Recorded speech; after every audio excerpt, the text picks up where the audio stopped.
Hello again, future viewers. It is Herzog Zwei time.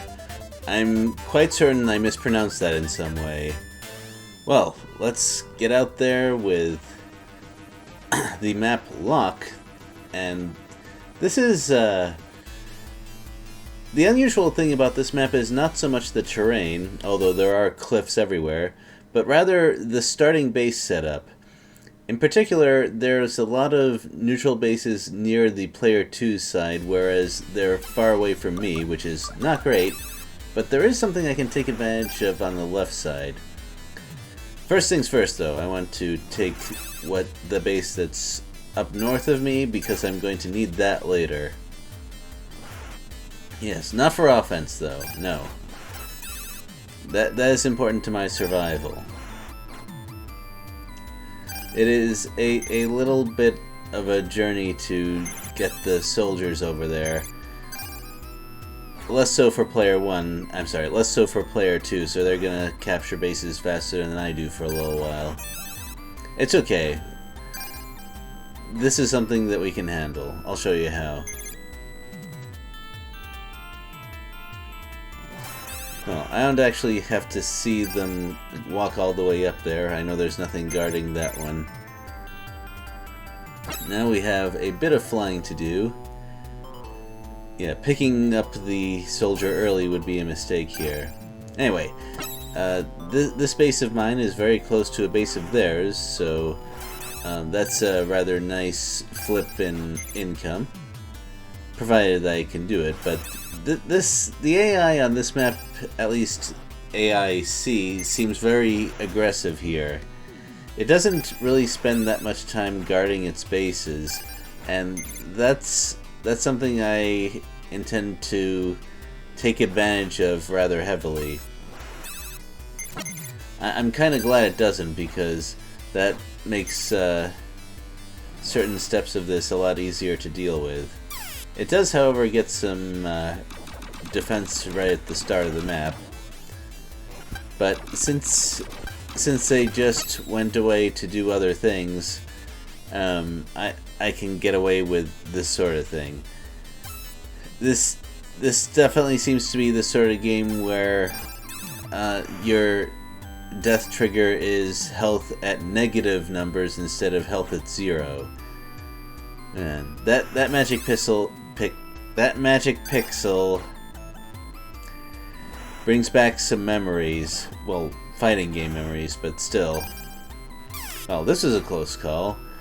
If I flew over here, I might have run out of fuel and crashed, but thanks to the fact that we can just walk in and recharge that way, we avoided a little bit of a problem. Speaking of problems, the terrain in this map causes a little bit of weirdness. That is, the movement AI of the soldiers is fairly crude, so it'll go for whatever base it thinks is closest, even if there's stuff in the way. It doesn't really take that into account with its pathfinding. My understanding is that the pathfinding of the order to attack the enemy main base is better. Well, now that we've captured this one, I think it's best to go and get ready to defend ourselves, because the enemy is not sitting around here. Although it takes a strategy that I wasn't really expecting, which is ignore the base that's in between the upper right one and the main base and just send stuff directly. Well, there's a couple of things I can do about this. The path that I chose was to put down a defensive force at the in-between base to kind of dissuade him from doing that. Well, if you have more energy than the AI does, it'll eventually leave you alone if you run. I decided not to worry about that because I heard a very rapid attack, and that's what infantry does. Infantry does not really have much ammo, and they don't deal much damage to the base, so it's not actually a big deal. However, that attack is not infantry. I was afraid that it was a full-fledged tank, but thankfully it wasn't. Still, I'm not in great shape here. I'm kind of betting a lot on this kind of defense working, but if I was going to do this over again, it might have been worth my time to put a few tanks right next to my base. Well, since my units are a little bit weaker than theirs, I don't know how long that would have lasted, but still better than the nothing that I left there. Oh well, live and learn. Well, the good news is I do have my SAM set up, but that's not going to be enough. I need to put a couple of tanks here as well because the enemy does like to tank drop every now and then. And now this actually kind of fooled me. I heard that rapid shot and I was thinking, oh, it's an infantry unit again. I can ignore that. But then it kept going. And this is where I discovered that motorcycle units, while they aren't that much more powerful than infantry, they carry quite a bit more ammo. So I guess I discovered a use for them. If your enemy is being lax, you can send motorcycles in there really quick to deal decent damage and distract them. Well, it's an either-or sort of thing, but if they aren't distracted, you get a pretty decent chunk of base damage. So, yeah. I thought motorcycles were useless, but apparently they're not. I just wasn't creative enough with them.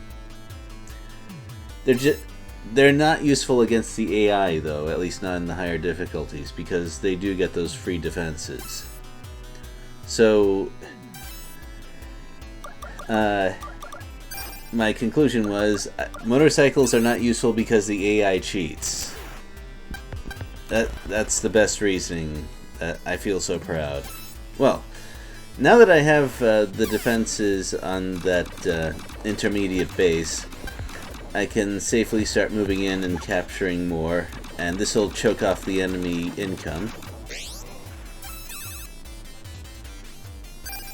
What I want to do is capture everything except the extreme upper right base, because as long as that's there, the AI won't really spend as much time defending itself, and it'll keep trying to stage an attack from that corner base, no matter how many times it goes badly.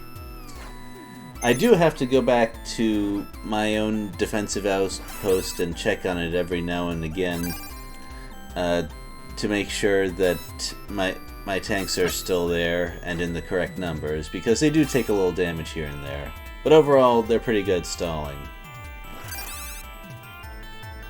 Also, because all these bases are close together on the upper side, taking the next one again and again is pretty fast. Yep. I think that for a situation like this, having them stay in place is better than having them seek and destroy. Yeah, the seek and destroy thing seems better if you're trying to have your units attack enemy defenses of some sort.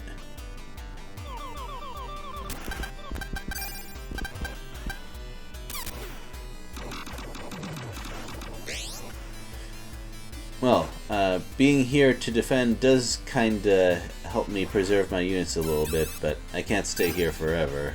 Well, I could, but it wouldn't be very fun. I think this game kinda needs a time limit, because I do kinda get the impression that games are supposed to be long, because everything takes a while. And it's easy to kind of lose progress in setting up a force to attack an enemy base. My only criticism is that restoring your fuel takes too long. I feel like that kind of slows down the pace a little bit too much. I don't mind, for example, damage taking a while to recover. That makes sense to me. Well, my next step, now that I'm I've got all of the bases more or less where I want them, is to cover the enemy main base so that they can't kill the tanks that I'm eventually going to send over. Now the AI behaved a little bit oddly. I thought for sure that it was going to kill the soldiers that I had nearby. But as you just heard, they went ahead and captured the base without too much of a problem.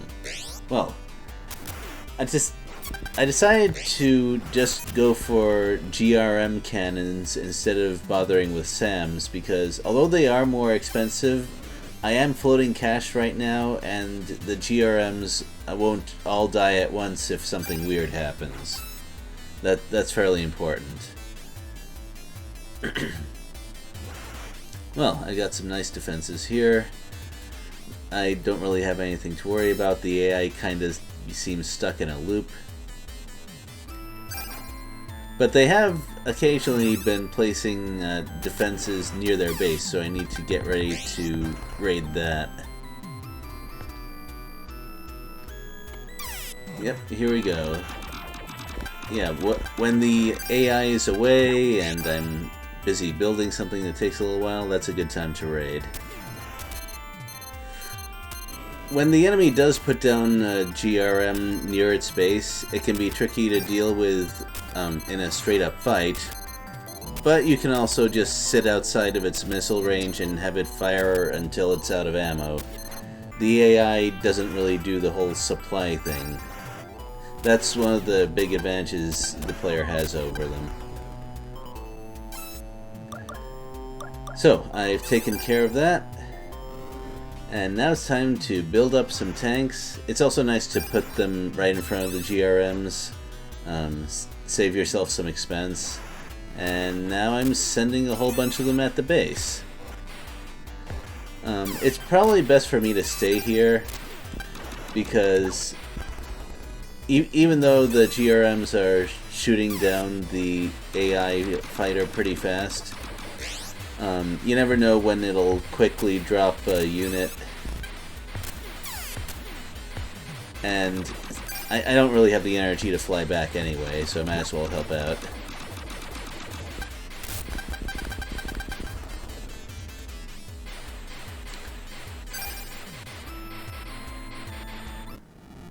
And that's that. That wasn't too bad.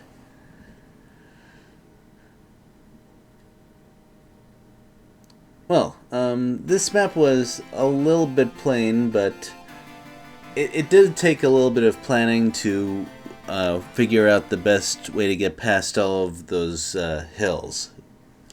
Well, see you next time. Hope you enjoyed this episode of Herzog, Zwei.